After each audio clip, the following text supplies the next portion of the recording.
This is Heavyweight Hustle, Calvin Tankman. Tune in to True Hill Heat Podcast. You won't be disappointed.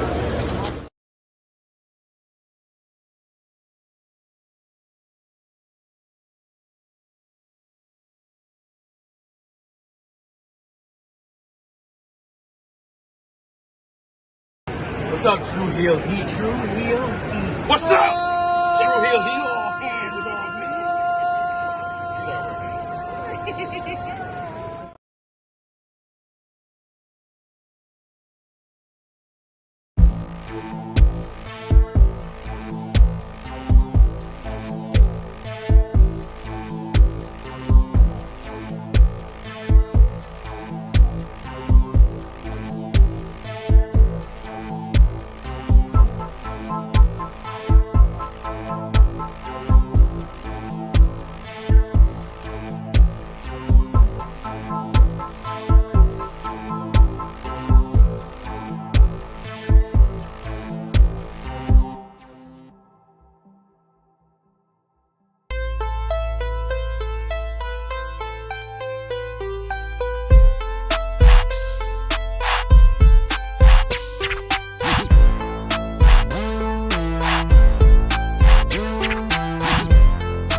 Hello. It is me, your True Hill Phenom SP3. We are live on the True Hill Heat YouTube, Facebook, and Twitter for Rated Raw Review number 2 for the December 4th, 2023 edition of WWE Raw. I am joined by my esteemed colleague, the face and the ace of the True Hill Heat YouTube channel. You usually see him for Rated Raw Superstars, but now he is here with me on Rated Raw Review. It is Mr. Romeo Anthony Cologne. How are you doing? What's up, my guy? What's up, chat? I'm doing great. NBA in-season tournament tonight. The New York Knicks, Milwaukee Bucks. Everybody's got the Bucks. Oh, they're in love with the Bucks. So Knicks have no chance. No chance. What do you think, SP3? I'm going with the Bucks, but this in-season tournament has been filled with upsets so far, with Pacers beating the Celtics, Pelicans beating the Kings, even though it seems like the Pelicans have the Kings number. It seems like there. But yeah, I mean, I win with the Bucks and the Lakers for tonight. No. Boo! Jalen Brunson going to show you 40 points tonight. Boo this man! 40 points in the dub. Hey, I'll put a parlay on that. No worries. I need one of my Laker parlays to freaking hit.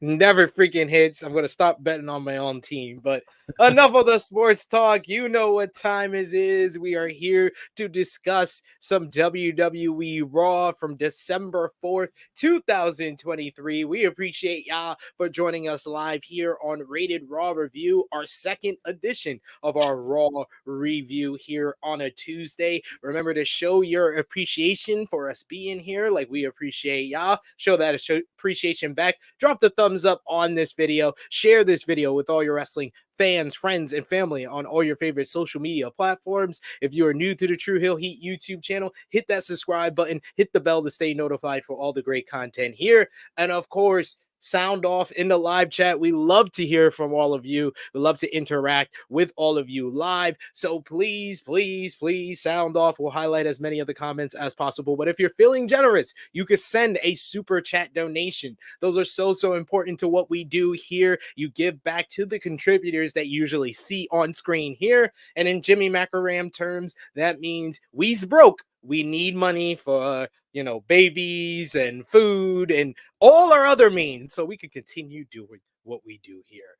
Or you could also hit that join button and become a member like Nicky Boy, Negro Buck, Nick Jackson, who says afternoon, my good brothers, or Queen Monet, who's also a member, who says hello. We also got Chase in the chat talking about parlays. We got Nicky Boy who says, don't even watch basketball anymore, and I'm still sick of being disappointed by the Lakers. What? How are we just sick of being disappointed by the Lakers? We were not disappointing last season. We turned that freaking horrid season around. How dare you, Nicky Boy? You're not watching, so how dare you even talk about it? The Lakers are in this for championships, not just turning seasons around. Yeah, we made it to the That's Western what Conference. LeBron's playing for. LeBron's playing for the championships. Hey, we went to the Western Conference Finals. We could be disappointed we didn't go to the NBA Finals, but we can't be disappointed in the Lakers. What are we talking about? Yeah, How dare they? just like I'm disappointed in the Yankees. When you're Well, when the you're Yankees when is you're a fan, disappointed. The Yankees are disappointing. That's the difference. no, but when you're a fan of like teams like the Yankees and the Lakers, anything less than a championship is a disappointment. Your standards are When you different. start off 2-10, no, then the expectations no, become no. different. No, yes, they do. They do. No, They no, do. no, no, no. They do. Yes, they do. No. They do. If you start off a season 2-10 and you had Russell Westbrook to start off the year and you were in the doldrums and you just would finish 11th place the season before and you make it to the Western Conference Finals, are you kidding me? That's preposterous. It's not what the Lakers standard is. Western Conference Finals. Ugh. Times have changed. This man's talking about that should be my standard as a Knicks fan. Eastern Conference. He's a Knicks fan. He's talking about standards. We got Jason Campbell in the chat. I haven't seen him in a while. Thanks for joining us. Appreciate you for joining us, good sir. And don't worry, you don't have to watch Raw. That's what we're here for. We're here to watch it for you. But let's get into Monday Night Raw. I think you had your overall thoughts on Monday Night Raw you wanted to give us before we start. Go ahead, Romeo. No, it's just hilarious. You had all those people tune in last Monday for CM Punk. The rating was much higher than it has been in about the last, 15 episodes. And all those people who were kind of annoyed that they saw a, mediocre, you want to use the word, or middle of the road television show for about 2 hours and 50 minutes. Then you got CM Punk. And no, it was the full 3 hours. And even that was disappointing to some. But and then here you have this week where this is the episode that might have kept viewers entertained last week and maybe would have brought them back this week for another go. I'm sure the rating's going to be much lower, not just without CM Punk, but people like, I'm not watching this shit again after last week. Well, maybe people we saw with the ticket sales for the show that they got a boost in the ticket sales because of CM Punk, even though he was never advertised for this show, and despite him not being advertised and promoted for the show, maybe people tuned in to see the second week, see if it got better with CM Punk. Well, tune in to SmackDown to see CM Punk this week. That is where they're teasing what brand will he sign with.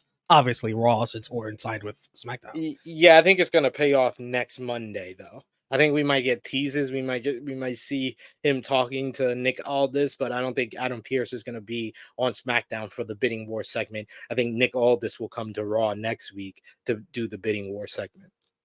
Yeah, CM Punk on SmackDown this week just misses Roman Reigns, whose return is next week on SmackDown. They just missed. Damn it. We start off this week's Monday Night Raw, which was from Albany, New York, and we kick off with Drew McIntyre in the ring, and he's got some things to get off his chest. He says all of a sudden how things are going on around here on Raw. He says this must be the land where you can go, get fired, get released, leave, come back, and you're all of a sudden completely forgiven, which leads to CM Punk chants. He says, oh, come on, I could be talking about anybody. McIntyre talks about how Jey Uso apologized to Randy Orton last week, and all of a sudden he's learned how they apologize now before moving on to Seth Rollins, where he said that he disrespected him by picking Jey Uso last week. And then he says, who am I forgetting? Oh, that's right. I need to remember Sami Zayn. And this brings out his opponent for tonight, Sami Zayn. McIntyre apparently had something to say to him. McIntyre says Zayn is the only one who deserved to be screwed over by the bloodline.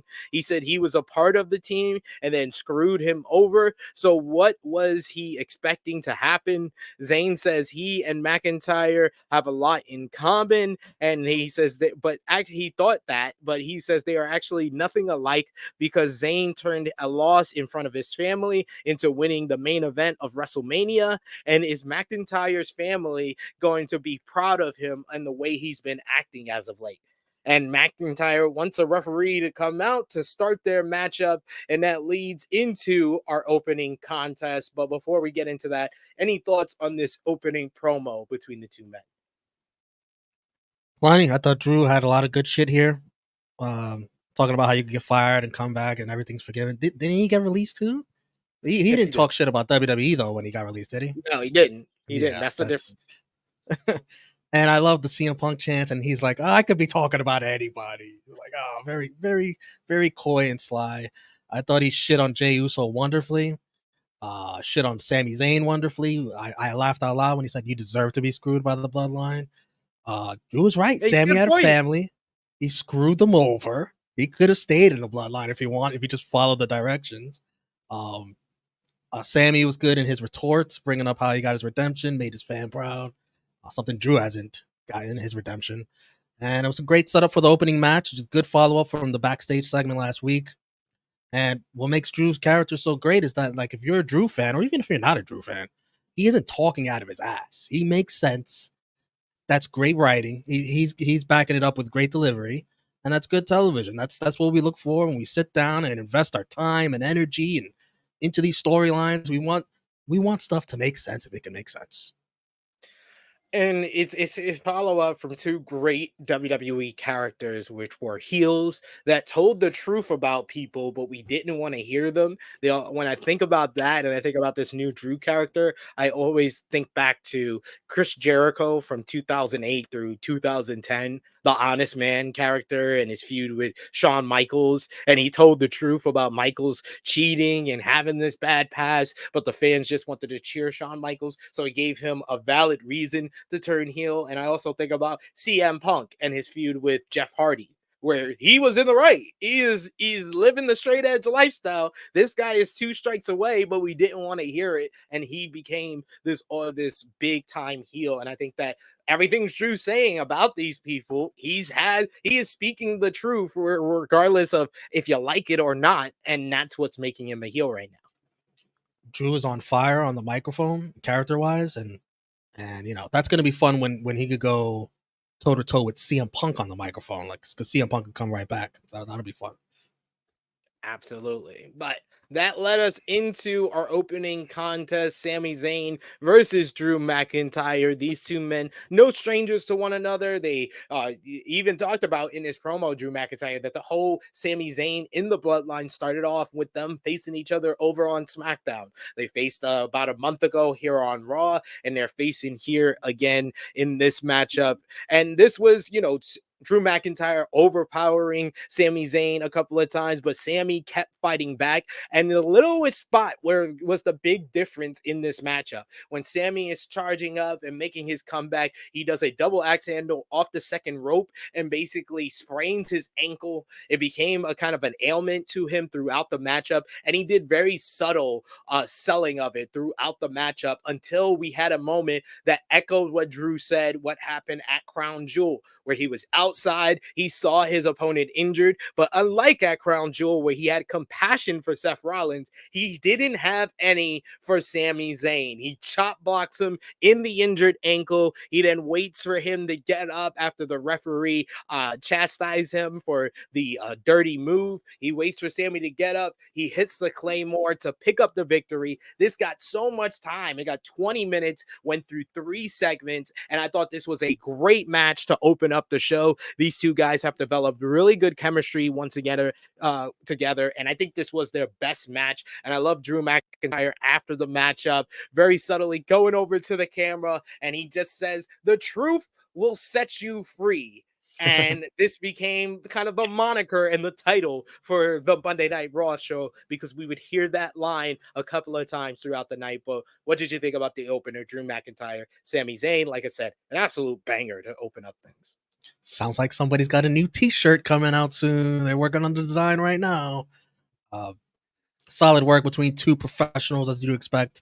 Like the slinging of Sami Zayn on the announce table, nice looking bump.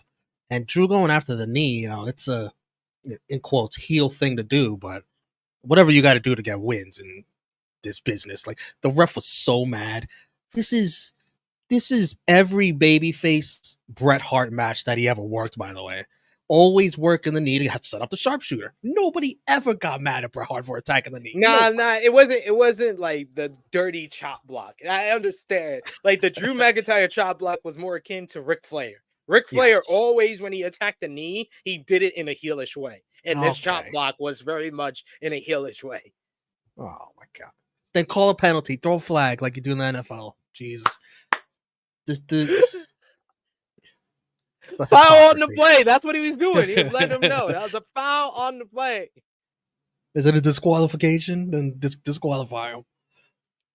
But no, the Shades of Grey stuff with Drew is some of the best stuff on WWE TV. It's the best thing on Monday Night Raw right now. He's the best character on Raw. He's the most interesting person. And we got a couple of people saying the same thing. Queen Monet says Drew is just so freaking awesome. We also got Will Chisholm who says, Drew, do know that was R-Truth saying about 10 years ago. It was. Forgot about that.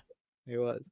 We got a difference of opinion here. We got Jason Campbell who says Drew doesn't make sense at all. I can't stand the guy, never have. I'm not interested in him as a heel or a face. Well, hot take. Can't change your type. Yeah, it is a hot take. We got Safed who says that ref is a bum for yelling at Drew. It was a little excessive.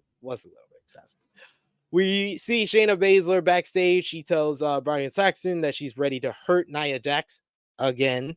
And then we got one of my favorite things. I thought the best thing about this show is that it followed similar format to a Dynamite. A Dynamite will have two to three long, good to great matches. And then it has either a solid like angle and a long promo segment that's noteworthy. That's what they've been doing over the last 2 weeks. And this show, I thought, had 2 really great video packages. And this was the first one, hyping up our main event, a video with Jey Uso talking about his journey to win his first singles title tonight on Monday Night Raw. We look at his entire career, and when he starts off talking about SummerSlam, how he was close to beating Roman Reigns when Jimmy Uso turned his back on him. His day one, his twin brother turned his back on him, and he wanted to be done with everything, but he came back because he got a call from Cody Rhodes, and he's been trying to make his own legacy. He says his whole entire life he's been fighting for other people, whether it be Roman, whether it be his brothers, whether it be his father, but now it's just me, Oos. He says before the bloodline, before the longest reigning tag team titles, before the face paint, before the dance, before the day one, before the Uso penitentiary, before FCW, it was just me, Oos. And he says he's going to win the World Heavyweight Championship, and it's time for him to get his own title. I thought this was one of Jey Uso's best promos, and I thought this was one of the best video packages I've seen on WWE television in a long time. I thought this was great. This, honestly, I would have loved for this to be shown like after he got picked to Monday Night Raw, because I think that I would have had a very solid direction on everything. I think he would have started off on a much solid foot if we got something similar to this earlier on, but it was great here to build up to the main event. Yeah, video package was perfect. You have the main event world championship match. You should build it up throughout the show with stuff like this, and this was really good. Just me, Oos. It sounds like he's trying to get that over as his catchphrase. Now that we're burning the lead, Yeet is down the drain in the mud. No more my good friend. yeets. It was No more Wrestle yeets. Boats. No Wrestle yeet. Boats tweeted on social media yesterday because during that vignette, I think I showed the picture there with the World Yeah. Heavyweight Championship. The yeet was blurred out because WWE had trouble getting the copyright for the yeet. So they made the shirts. They did all of that. They couldn't get the copyright. Yikes. So now that's a collector's item if you got the shirt, which I saw plenty of them in the crowd for this one. Yo, that shirt was fly. I was about to get that shit too. Yeah. Listen, Roman Reigns is happy. You don't like the eats. Enough of that. Enough of that. We don't do that here. But No yeah, yeets. I really enjoyed that video package. We then go backstage where Kathy Kelly is trying to get a hold of Sami Zayn when he's attacked by Drew McIntyre, who lets him know that he brought this on himself, and then he ends the beatdown by crushing his ankle underneath an anvil case. And then post break, we see Adam Pearce and a trainer and Jey Uso checking on Sami Zayn. I thought this was a great follow up to kind of further the descent of Drew McIntyre into the darkness. Now it's getting kind of hard to defend Drew McIntyre and say, oh, he's a reasonable guy. He makes sense. Now this is full heel shit right here when the match is already over with. Now it's a bit over the top and it's getting harder to justify and defend him. But he did say, you talked about my family. So is he still justified for beating his ass some more? That's how you treat people that talk about your family. That's what I learned. That's what these kids are gonna say when they beat up somebody who said a mama joke. A good lawyer, man. A good lawyer. I know a good lawyer. A good lawyer. Like, yeah, he's justified. We know a good lawyer is good with numbers. We got next up, we get Becky Lynch, who's asked about her wanting some fights, and Nia Jax comes in and asks the same question and wanted to know if that would include Nia. And Becky says that yes, she says that she still owes her a receipt for what happened between them a couple of years back, and no one wanted her to come back, but she's back now, and now it's time for their fight to happen. Nia Jax says she's going to squash Shayna Baszler, but after she's done, I'm all yours. What did you think about the Nia and Becky interaction here? It's fine. Becky Nia makes sense. The history is there. I think it's good storyline filler as we try to fill time between now till Mania. I think Nia should feud with Becky, and then I think she should also feud with Rhea before you get to Rhea and Becky at Mania. Yeah, it's just that's the confusing thing because I think that they are going to still do Nia and Rhea before Mania. So who wins this feud? See, that's the tricky part. Like, Becky should win because she's going to be the Mania challenger, but you got to find a way to still keep Nia strong. So I guess maybe it's like a fluke win, and then Nia just destroys like her after the fact or something like that. I don't know. Because I think that Nia is the challenger for Chamber. Mm-hmm. So it's about it's if are you going to do a Rhea Ripley championship matchup at Royal Rumble or not? Maybe they just do one title match and then the women's Royal Rumble is the second women's matchup on that card, and they can do Io versus somebody over on the SmackDown roster, something like that. But yeah, it's very interesting how they're going to shuffle things on the Raw side because we know it's Rhea versus Becky, but how do you get there now that you're doing Becky and Nia? Right. And how do you get Becky to Rhea? Do you have her win the Rumble, or you have her win a Chamber match or something like that? I mean, she would seem like one of the favorites to win the Rumble. It would be between her and Bayley right now. Yeah. Or Bianca, Charlotte, depends. We don't. It's a lot, If one of them is going to be the title picture. Yeah, I know both of them seem like they're going to be in the title picture, but I don't think either one of them need to win the Rumble. Like, No, Like, they've I don't think Becky needs That's to weird. win the Rumble either, but Bailey probably because she's the only one who hasn't Yeah. won it.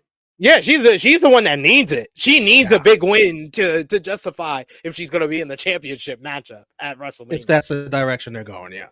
Yeah. For the title. But next up, we got Shayna Baszler versus Nia Jax. This went a lot longer than I thought it would go, and it was actually a lot better than I thought it would be. I thought Nia used her size very well. In the end, though, Shayna went for the Kurafita clutch, but Nia was able to break out of it, drop it back on her, and then she finishes her off with the Annihilator. Post-match, we get Becky Lynch coming out to the ring to confront Nia Jax, but Nia bails out knowing that she wants this fight on her terms.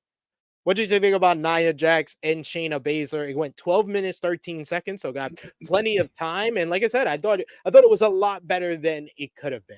Not saying much, like if I was giving it stars, it's 2 3/4, but that's a lot better than I thought it would be.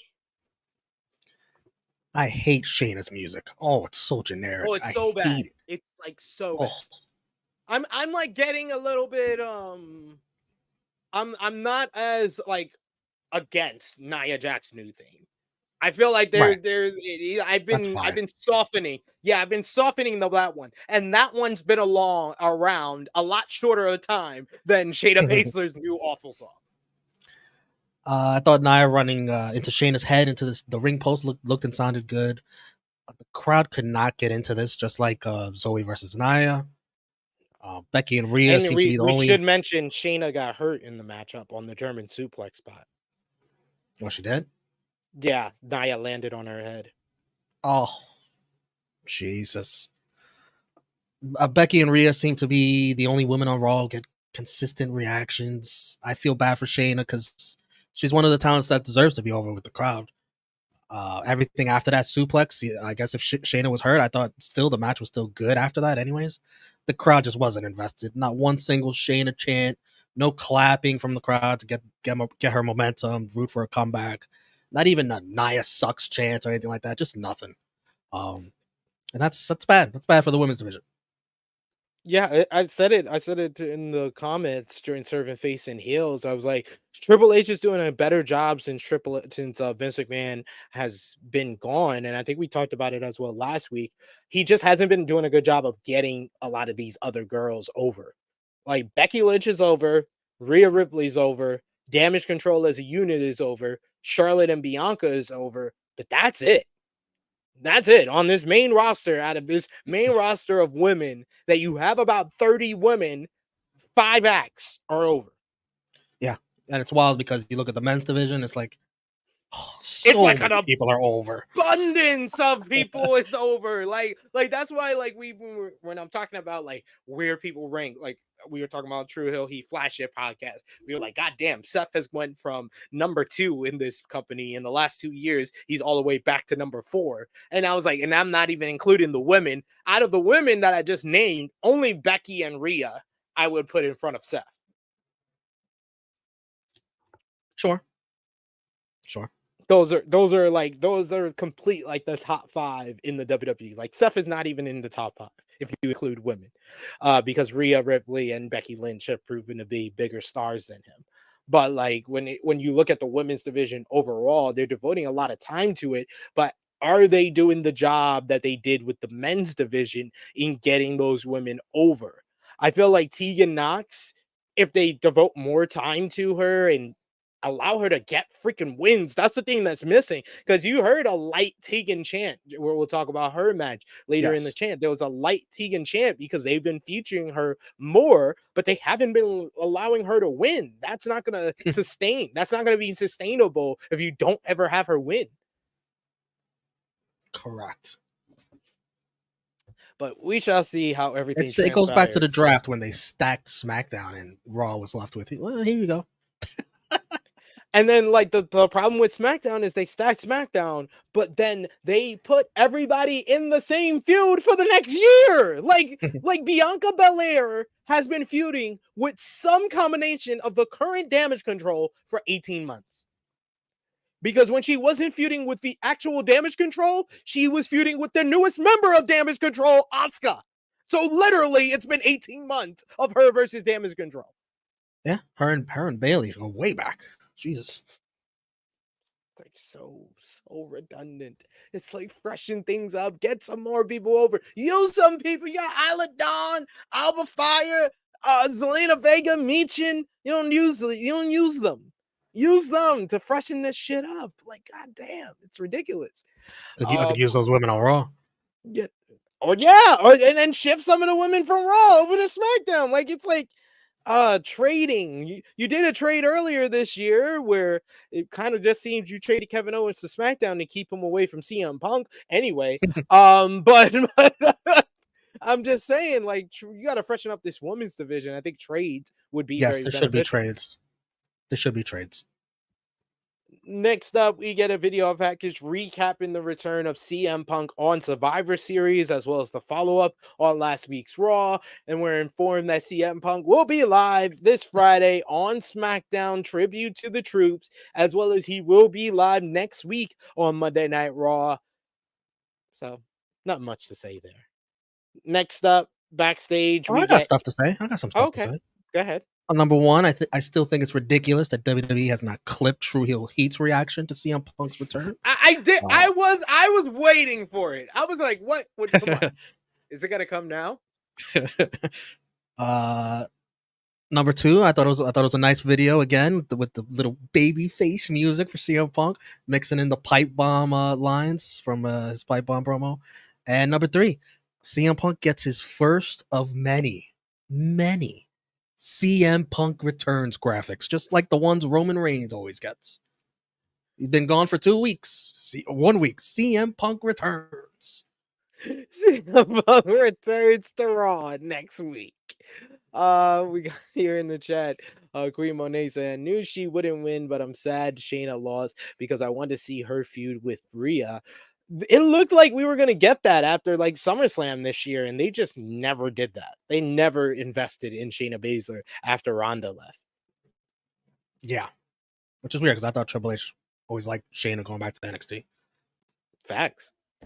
Next, backstage, we see Indy Hartwell and Candice LeRae fire up DIY ahead of a 2 out of 3 falls matchup against Imperium. Imperium interrupts to talk some trash. Indy had a funny line where she says, I hope that the Gunther doesn't get mad. She did it with the accent, which was hilarious. Any thoughts on this little quick one? Yeah. When I saw Imperium, I was thinking to myself, they could use a woman in their group. I thought that was where we were going with Maxine Dupree, but I think they like her with Alpha Academy.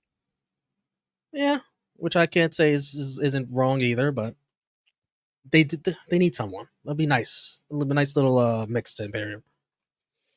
I mean, I would say Tiffany Stratton, but her gimmick is so not Imperium. Nah, yeah, let her run on her own.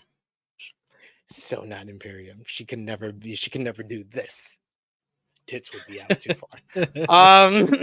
We get chin up, tits out. Chin up, tits out, and watch for the shoe. We get our next matchup, which is Imperium versus DIY. Best 2 out of 3 falls.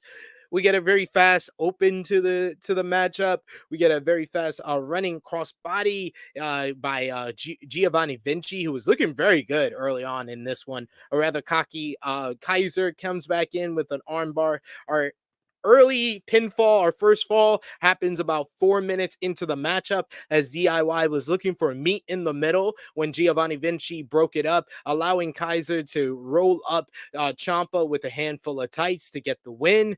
DIY then takes them out with dives on the outside and start posing on the announce table, which pissed me off because I was like, why are y'all posing? Y'all just lost. I said the same exact thing. Look at the scoreboard. It's like you did like you just gave up a touchdown, but then the next play when they're back on offense, you're getting a tackle and you're celebrating. No, you're still down. You're still down. You're still down. Yeah. Second fall though comes very quickly after about like 5 minutes after, as the Imperium was going for the Imperial Bomb and Gargano was able to roll up Vinci while Ciampa grabbed up Kaiser to allow them to even up the score. And then this matchup became your PWG all action, all the guys in the ring, rapid fire action throughout in the last 5 minutes in the third fall. And finally, the story of the matchup, which how DIY kept desperately going for meat in the middle and Imperium would break it up. Finally, Ciampa took out Vinci on the outside, throwing him into the steel steps. So Kaiser was left alone to finally get hit with meat in the middle to give DIY the victory. 15 minutes, 9 seconds. DIY picking up their biggest win to date since their reunion in a very good 2 out of 3 falls matchup. I thought all 4 of these guys worked very well, and this felt like the big blow off to this mini TV feud that we've seen over the last couple of weeks. So no complaints from me. What did you think here? But I will say my only nitpick, this does not live up to any of the previous DIY best 2 out of 3 falls matches, whether it be as a tag team or singles. And that's going to be part of my complaint here. Tell me if you agree with me. I understand there's a little bit of a rivalry here. I don't think it's this intense blood feud or anything like that. We don't have tag team championship on the line here. The 2 out of 3 falls, I don't think it's needed in this spot. Just to have it because it'll be a good match. No, I'd save that kind of stuff for big high stakes tag team championships on the line.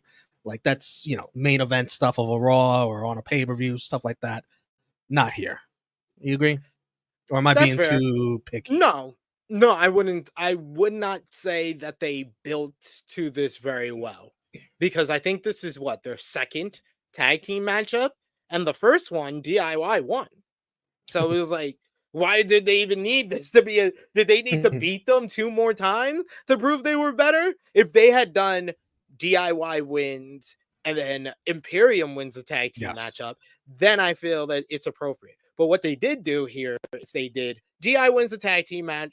Imperium keeps interrupting them and making them lose singles matches. Imperium beats them in singles matches. Then we do another tag team match that's 2 out of 3 falls. I think that's it could have been a little neater of a story to get to the 2 out of 3 falls. Yeah. But even then, it's like it still isn't even like intense of a rivalry enough for that to be called. Like what was the 2 out of 3 falls match that FTR had this year, something like that? Did they have one? Did they have a 2 It out was of on 3 Collision or falls match? something. Oh yeah, the Bullet Club Gold match. That's the best, Yeah.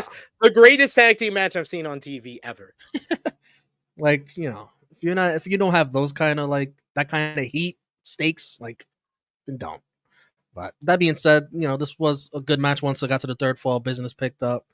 I was waiting to see who would screw it up, Vinci or Ludwig, and it was Ludwig Kaiser. Vinci. Or you know what also could have made this better is a promo by Imperium. Because I was thinking about how they set out the best 2 out of 3 falls with FTR and Bullet Club Gold.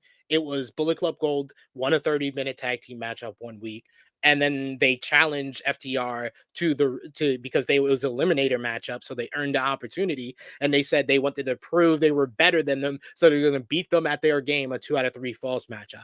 I think that even if you just would have had Imperium cut the promo after the little segment we had last week with Gunther chastising them and saying that they had to solve this issue with DIY, if we get a promo later in the night with Imperium challenging them to their game, best 2 out of 3 falls, then it would have made Add it something would have to been a it. problem. Yeah. Yeah, I'm probably still not all the way there, but it at least adds something to it. So I understand what you're saying there. I laughed again out loud when Vinci made sure to point out to Ludwig, "Hey, this is your fault. You messed up there. That wasn't me." I did like that too. Right away. Like I thought he was gonna wait till they got backstage. He was like, "No, he did that right away on the outside." I like the gimmick of not wanting to disappoint Gunther. It makes Gunther very badass, reminiscent of how the bloodline does not want to mess up for Roman. Reminds me of that. Yeah, it raises these guys' stocks by like having people that seem subservient to them. And I feel like that's been a very benefit to Rhea Ripley, that despite, my nitpicks and my complaints about her reign, she's always felt like the top star because she is the one that's dictating things in the Judgment Day. it gives Ludwig and Vinci's characters more depth, and it's something you can it adds stakes to their matches that they have, and it's something you could come back to much further down the line, lead up to eventually one of them's gonna, or maybe both of them's gonna have enough of this crap from Gunta. I think this story would be a lot more effective if, and I feel like I say this on every stream now. Every fucking faction in WWE didn't have dissension. Like if every faction didn't have dissension, I think this would be a lot more effective of a story. But to each his own. We got Chelsea and Piper Niven interrupt Teak and Knox and Natalya, mock their loss from last week. Natalya says they're still coming for the women's tag team titles, and they got a big match later. We then look at the Creed brothers becoming number one contenders last week. Then Can I we say get something about that real quick? Yeah. Natalya and Tegan just lost a tag title match, and I find it funny that they think they could just win another match and they'll get another title shot. Wow. That's how it is in the women's tag division. teams. Yeah, there's not that many tag teams. You just need one win. You're on a winning streak. All right, back to the tag team titles. And then we get all the Raw tag teams standing in a row. New Day praises the Creed brothers when the Alpha Academy come in to offer the Creed some training help. They seem impressed, which becomes even more impressed when Maxine Dupree starts squatting Akira Tozawa. That's Chris Statlander's gimmick, Maxine. Yeah. Watch some AEW. Yeah, watch some AEW. Stop stealing gimmicks.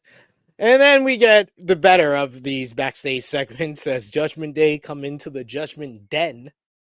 And they see none other than R-Truth is here, and he is trying to fix their TV. Damian Priest and the rest of Judgment Day throw him out. Damian Priest lets them know that with Rhea Ripley and Damian and Finn Balor not here, he's in charge, and he gives them a pep talk on their upcoming match against the Creed brothers up next after JD McDonough throws Truth out, and Truth says that we need to work on security here because he legitimately thinks he's a member of the Judgment Day. It's great. I love it. I didn't know R-Truth and Judgment Day was the mix I needed or the feud I needed, but R-Truth is hilarious. He adds a little comedy and these very long 3-hour nights. I like it. Keep it going. It's funny. And he's telling JD, like, you have to go. Like, what? Judgment. All right, you know what? I'll go. Judgment Truth. We need that. We need Judgment Truth, please. We get Queen Monet asking, are Rhea and Drew still working together? Because WWE and Priest acknowledged that Drew did Rhea's finger wave, and Rhea was cheering for Drew on Twitter. You're seeing the cracks in Priest's character. He wants to be the leader and respected and make good decisions. Without Balor and Rhea in the building, you could already see the L that Dom and JD were about to take against the Creeds, and it's just another misstep as leader for Damian Priest. Absolutely. And I'm starting to wonder if this is going to escalate into Priest making more awful decisions, and eventually the one that'll cost him everything, cashing in at the wrong time and losing, or they're trying to make us think that to swerve us when it happens and he wins. Build up doubt that Priest is making all these bad decisions. I don't know. We'll see. We shall see. Next, we get some tag team action as the women's tag team champions Chelsea Green and Piper Niven are on commentary for Katana Chance and Kaden Carter versus Tegan Knox and Natalya. It's a women's tag team women's tag team matchup on Raw. Did not get much of a reaction, even though we got a really nice finish where the party girls of Katana and Kaden hit basically a handstand splash where Katana handstand off Kaden's shoulders, did a handstand off Kaden's shoulders into like a twisting splash to pick up the victory. 4 minutes, 43 seconds. This was a rough one. They did not have any chemistry. I was going to say not the best chemistry, but I wouldn't say any chemistry. They did not work well with each other. Like I said, Tegan Knox got a faint Tegan chant, so that was nice. But after the match, Chelsea Green gets on the apron. She's annoyed, but then a drop kick by the baby faces takes her down, and she's embarrassed as Piper Niven looks on.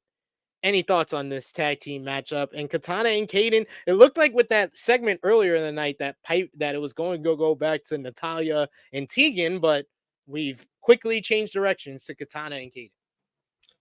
Let me talk about my girls, Kate and Katana, who I've been, if you watch me on NX3, I've been high on them since then, since they were on NXT. They're an actual, first of all, it helps that they're an actual tag team. That's great. They work on getting better in the ring, usually trying out new stuff. They've always got like one new move a match. Speaking of new stuff, you had Natalia out there. She found someone she could finally pick up and do strong powerhouse stuff too. And Katana Chance, she's so light. The finisher was real nice. A deadlift. Yeah, it was really good actually. Like, what the hell? The finisher was real nice. I haven't seen them do that before. They already previously had a nice finisher before too, so they're creative. That's what I like about them. They're always trying out new stuff. I do like Katana and Kaden for that. They're always trying to get better in the ring. Next, we had the other one of the promo segments I was talking about earlier, as Cody Rhodes comes out for a chat. Cody doesn't even hit his regular catchphrase before moving on into a story. For the first time, he says he says the first time he ever saw the poison mist, that was from the Great Muta.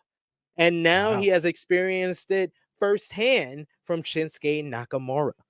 Now Nakamura has his attention, so he can either explain himself or they can fight right now. A spotlight hits Cody as a video starts to play on the video wall on the Titantron, and Nakamura pops up on the screen to say they are all part of the same story. He says that they have both. He says that Cody's eyes need to be open, and tonight he will open them. He said he blinded him last week, and tonight he's going to open his eyes. Nakamura wants to take the story out of Cody's hands. He talks about how both him and Cody experienced the greatest humiliation. They both won at the Royal Rumble. They were so close and could see the top, but they both lost in heartbreaking fashion at WrestleMania. AJ Styles beating Shinsuke Nakamura at WrestleMania 34, while Cody Rhodes lost and was screwed over by the Bloodline at WrestleMania 39. Shinsuke Nakamura says it both sent them off a cliff into a bottomless pit, and they're both trying to dig their way out. Now Cody is trying to get back there, so Nakamura wants to take the story out of his hands. He says that he couldn't finish his story, so he is going to finish his. Cody accepts this, and he says that he says they aren't the same, and he welcomes Nakamura to prove it, and it's announced later in the show. Cody Rhodes will go one-on-one with Shinsuke Nakamura next week on Monday Night Raw. I thought this was an excellent segment, and Shinsuke Nakamura's explanation made so much more sense than when he whispered to Seth Rollins and said, "You have a back injury," that you literally said on a fucking podcast. Why was that even a mystery? This one was a perfect explanation. I was like, wow, that was really thoughtful and connected so many things. And it's not like taking Cody off the road for his story. It's keeping him on his story because the whole story is about him and his story. It's great. And the parallels between the two, excellent stuff. What did you think? The Shinsuke presentation is yet another one of my favorite things that WWE has got going on right now. And I agree with you. I love the idea of Shin and Cody having similar stories, and Shin having to end Cody's to redeem not finishing his own. I like the symmetry there. I'd laugh though when they showed the finishes of the Mania matches. Two completely different reasons they lost. Yeah, Shinsuke lost fair and square. Cody Rhodes got screwed, and I'm still waiting for Adam Pearce to come out and fix what he didn't fix at Mania. I'll never get it. Yeah, he's out here for everything else, every other problem he's on, but that one, it's above his pay grade. But Shinsuke's right. They suffered the same humiliation. I was thinking, man, this is going pretty good. But this, like, are they setting this up for the Rumble? No, it's like too much time between now and the Rumble. And I got my answer next week. Next week. I think we're still gonna get like first Raw of the new year, maybe like the blow off there, or might wait till like the go home show to the Rumble. It might be one of those feuds that they I blow think it's off just on the go home. yeah, I think it's a story they continue in the Rumble because they have a chance to add a second chapter to their stories by winning the Rumble. Yeah, but I think that they should probably like put a bow on it, have Cody get his big win before the Rumble, so it's not like You could do that lingering. too, but then they're still Yeah, going after each other in the Rumble. yeah. And then Cody eliminates Shinsuke, or if not Cody eliminates Shinsuke, maybe Okada. I don't know. We'll see. Oh God, this guy over here. We got JC says they're really building Cody to win the Rumble from number one. Could see that. We got Chase also saying, "Screwed, Romeo. Will you stop it fair and square? We don't know who was under the hood." You could see it clear as day, even that video package with You how can it see the was. blonde hair. Yes, very very clearly. We get backstage. We get a recap of Sami Zayn's ankle injury and Drew McIntyre attacking it backstage.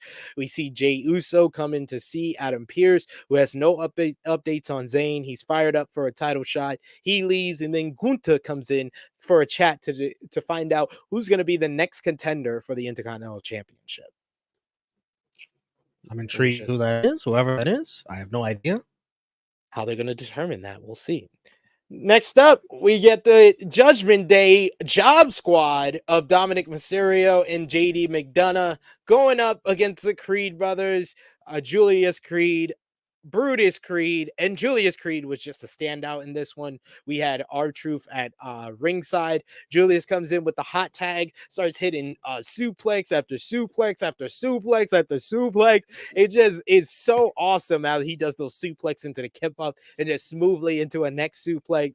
He does the double Northern Light suplex. In the end, Julius suplex both guys down. Then Brutus pounces Dominic into the announce table, leading to the Brutus Ball on JD for the Creed brothers to pick up another win. 10 minutes, 49 seconds. Back from commercial break, we see Damian Priest run into Dom and JD, and they say that JD tries to blame it on R-Truth, but Dominic says, nah, man, the Creeds are the real deal. You and Finn should look out. I like how they're building up the Creeds by each member of the Judgment Day, like being convinced that they're the real deal. It's building them up where I don't even feel anymore they need to win that tag team title match. Yeah, and also you had the tag teams in the back earlier, also building them up. They're really putting their attention to the Creeds. Julius's hot tag was a thing of beauty. It's just the overhead suplexes, kip ups. What a workout! Freakish athlete. He's my guy. I got the stamp on Julius Creed. That's my guy. And when he does this like freakish stuff, it looks like he's not even like he's maybe at like 85%. Like it looks like he has another gear that he could go to even on top of that. Like the Cole made mention, he's like he's not even like breathing heavy. It's like crazy. The ending was nice. Brutus pouncing Dom over the announce table, the Brutus bomb. Creed's impressive again. The crowd they're not going crazy for them yet, but they are reacting and enjoying it. It's on an upward trajectory. I think eventually we're going to reach that point where the crowd just, they're still warming up to them. They're going to get fully behind them. You know what I mean?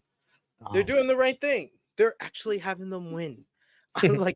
This is weird thing, WWE. That helps. The reason why a lot of these guys are over is because you have them win a lot.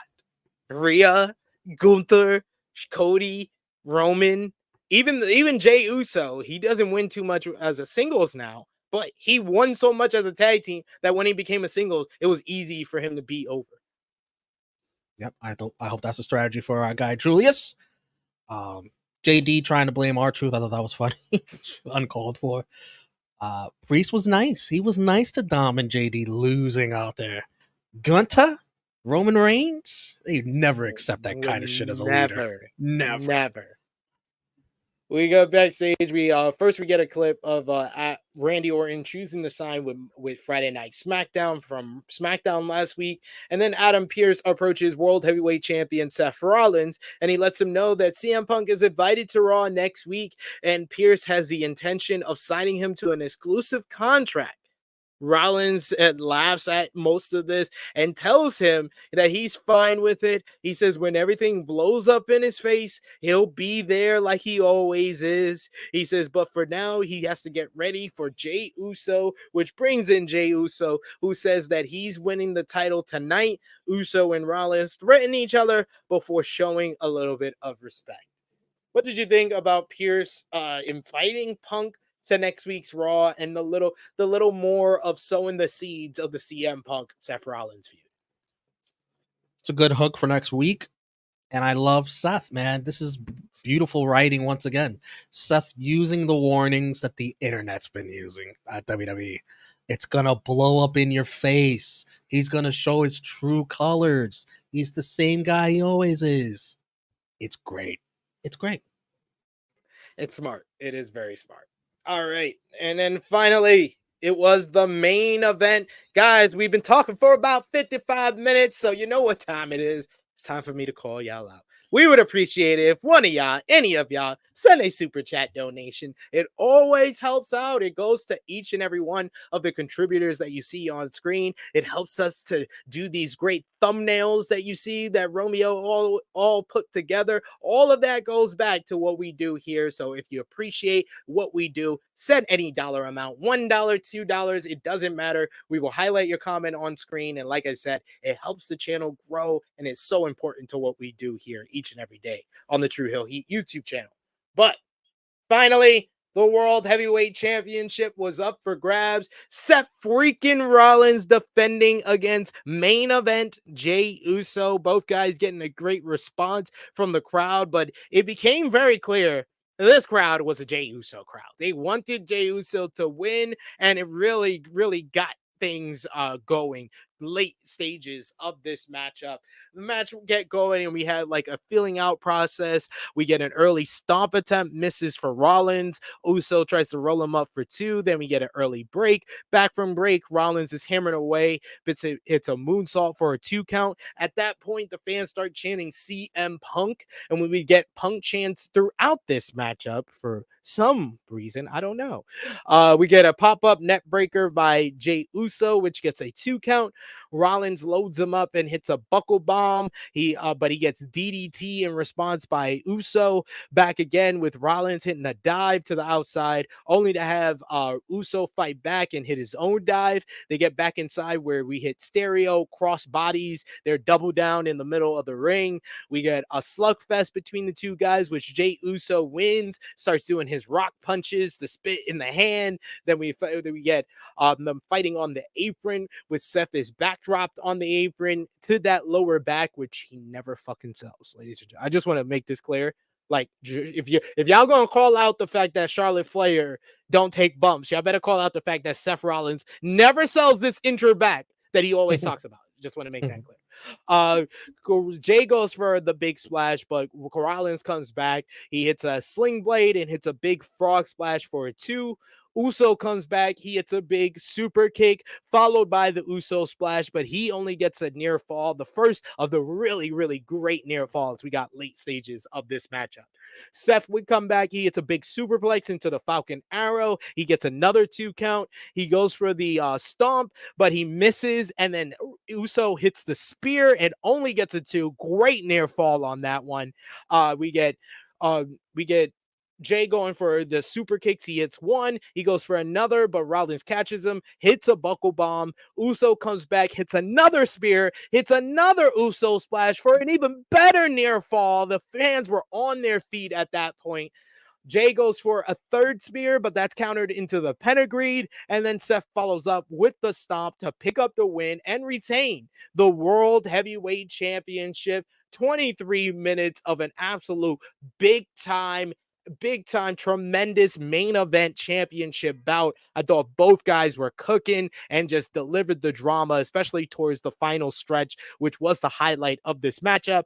Post-match, both guys showing respect to one another. We get Seth Rollins picking Jey Uso up to his feet, shakes his hand. But as Seth is celebrating, Drew McIntyre comes out the crowd with a hoodie. He pulls Jey to the outside and delivers a big claymore. He then follows up with Rollins, who tries to do a dive on him, but he picks him out of the air and hits a big belly-to-belly suplex. And then he crashes Jey Uso into the announce table and lets him know, and the truth will finally set you free.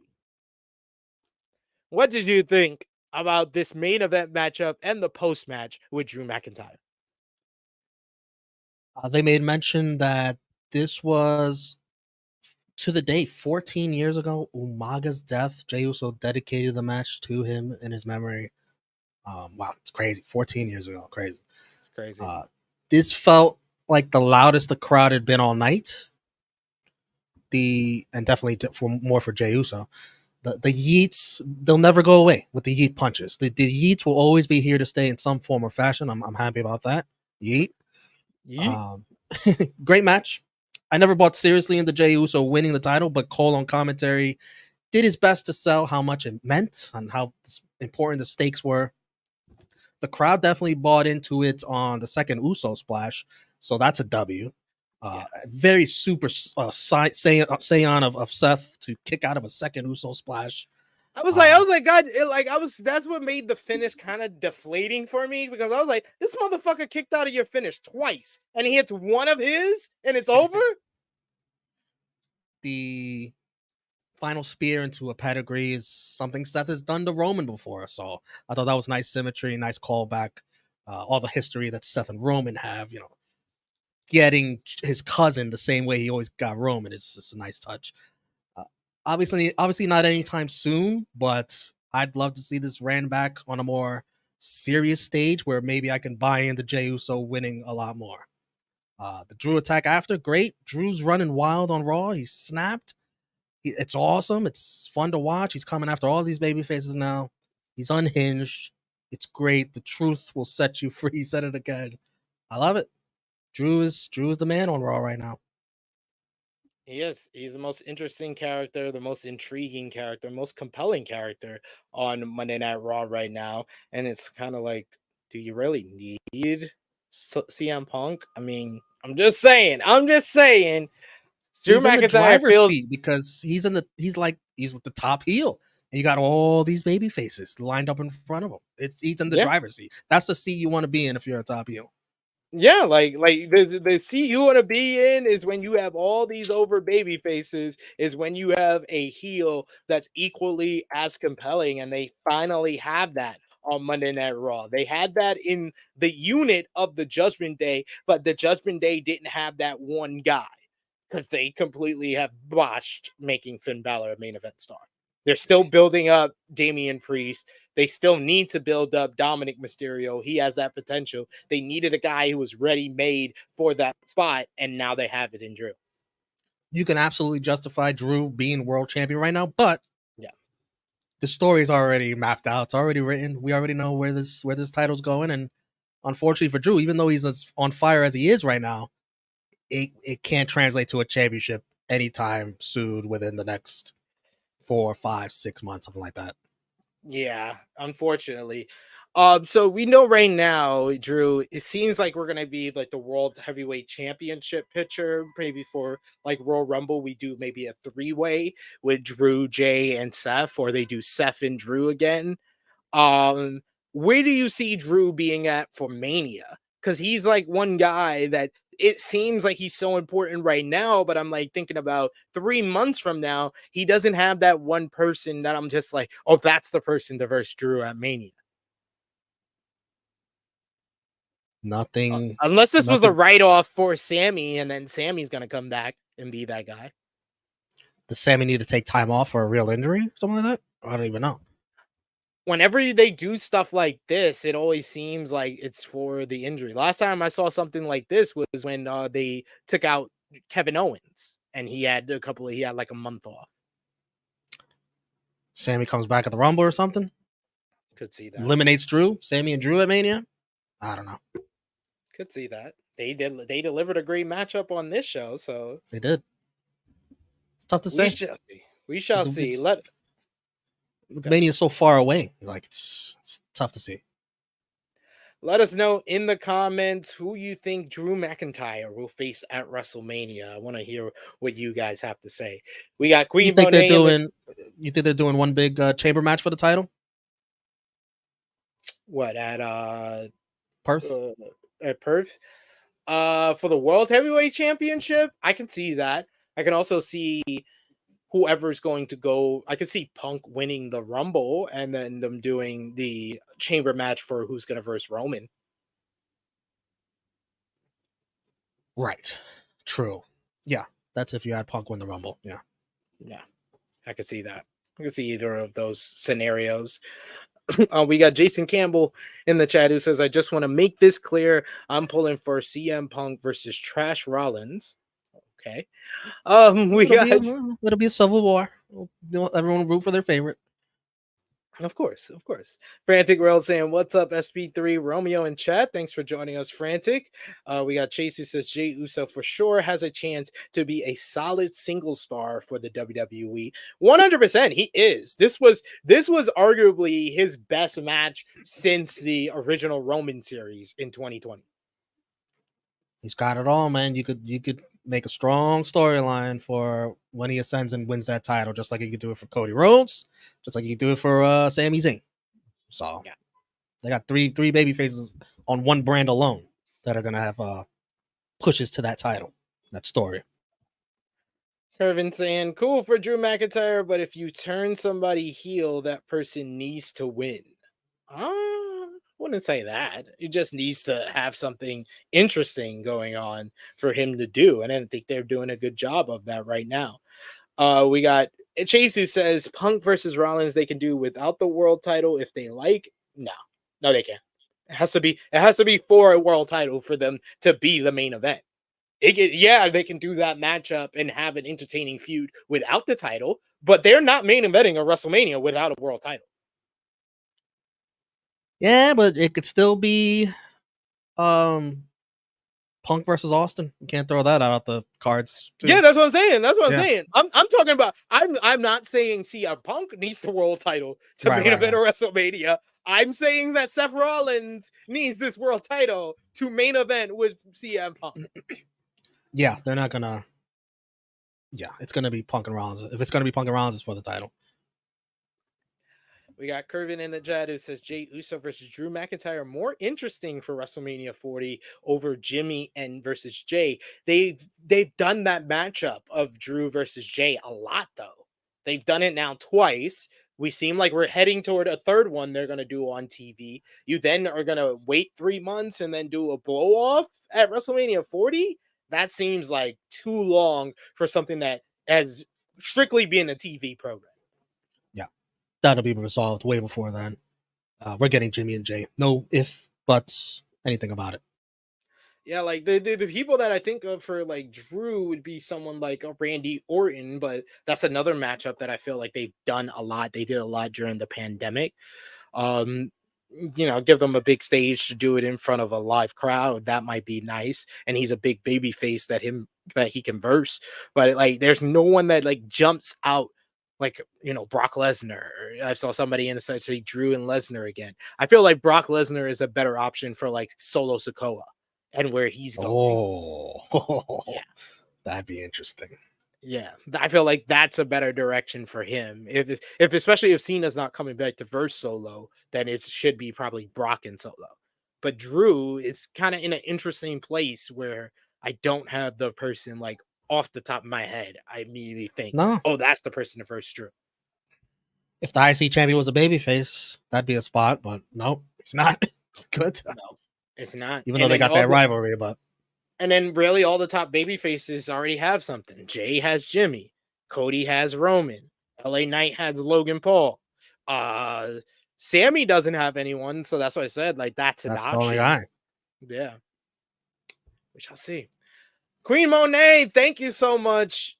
You hit our quota of at least one. We need at least one, y'all, to justify doing these live streams. And we appreciate Queen Monet for being the one in however many of you is going to watch this video of that. Queen Monet, thank you so much for the super chat donation. She says, I know it's crazy because it's Seth Punk, but I sounds hate Drew winning the title and Sammy wins the Rumble to challenge Drew. I mean, I wouldn't complain about that one bit, Queen Monet, but do I think that's possible? No. The year for Sami Zayn to win the Rumble was this year. It was in January. Sammy, his story, it would kind of is grandstand the right word? Because it's Cody's story at Mania. Cody's story. That's the story at Mania. So you want to have like two of those moments in the same weekend for the men? I don't know if you could get away with that. You should spread them out. Like don't do them both at once. Spread them out. Exactly. You can create different moments. Different moments. Save that for like a SummerSlam or something. Curvin in the chat, it says, if Seth Rollins versus CM Punk's main event night 1, what was the point for the women's Royal Rumble? To get a shot at WrestleMania. They'll say they're one of them. They'll say they're one of the main events of WrestleMania, but did Rhea Ripley main event WrestleMania last year? Yeah. Did Ronda Rousey main event WrestleMania the year before that? No. Charlotte Flair main event in 2020? Shut up. Nope. She didn't. Asuka main event in 2018? Nope, didn't. So, like, we've had more Rumble winners of the Women's Royal Rumble that didn't main event WrestleMania, and we'll still always have fans that will hold on to the fact that twice they gave us a main event, so they think every year is going to happen. But now this is going to be the third straight year no women main event at either night of WrestleMania. Sorry, you could blame CM Punk for that, but like he said, he's not here to make friends. He's here to make money. Did let y'all know. Yeah, we're all down for it then, so don't change your mind now.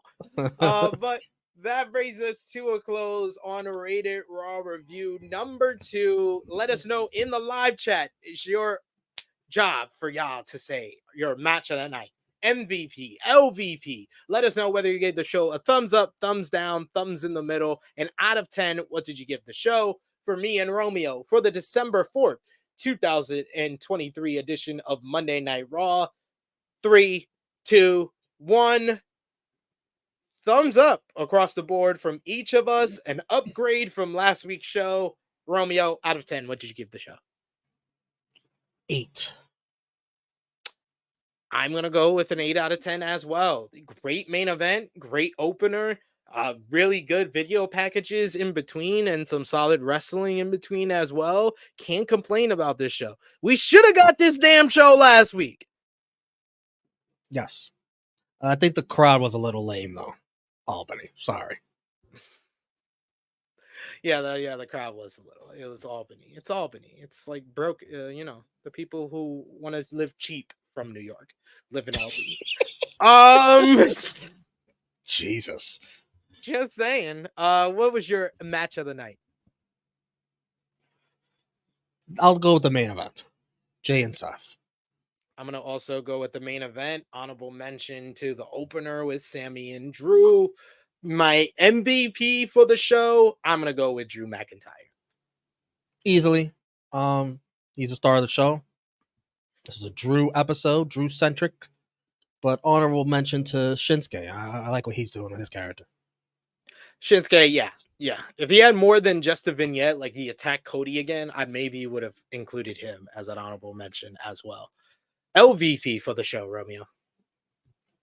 I'll go with the tag team of Natalya and Tegan, who thought they could just win another match and set up another tag title shot. They lost the match in very easy fashion, by the way.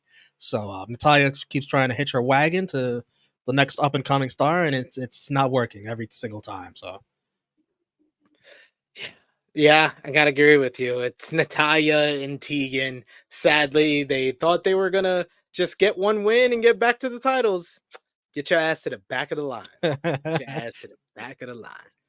We got another super chat donation to close things off here. Thank you, Will Chisholm. You make this an even split. $5 super chat for Romeo, $5 for me, It's a very even split, even though YouTube's gonna steal our money anyway.